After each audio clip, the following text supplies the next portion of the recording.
cả các em đã quay trở lại với Lisa Channel và bây giờ chị sẽ hướng dẫn cho các em cách làm quyển sách này nha. Đầu tiên chúng ta sẽ in những trang này ra nè, hoặc là các em có thể bấm dừng video và vẽ theo những cái trang giấy này cũng được nha.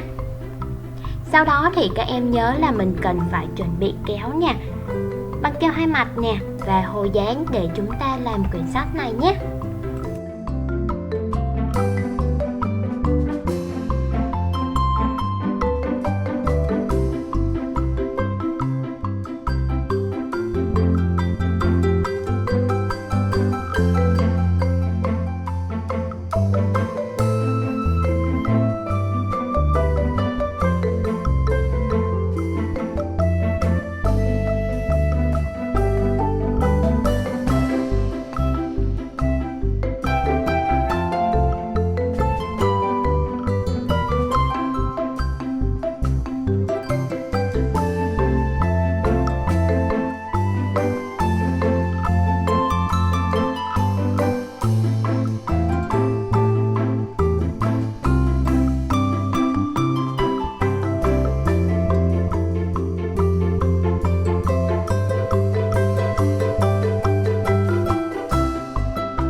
Và các em sẽ sử dụng dao rọc giấy để rọc những cái đường mà chị đang chỉ tay ở đây nha. Hoặc là các em có thể dùng người lớn giúp cho mình ở bước này nhé. Và với quyển sách lần này thì chị sẽ hướng dẫn cho các em làm ở từng trang nha.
Video đã quá dài rồi, chị hẹn gặp lại các em ở video tiếp theo. Chúng ta sẽ làm tiếp căn phòng bếp cũng như là phòng ăn nè và nhà tắm nè. Hẹn gặp lại các em ở video tiếp theo nha. Nếu các bạn yêu thích kênh thì hãy nhanh tay đăng ký, like và share để ủng hộ kênh.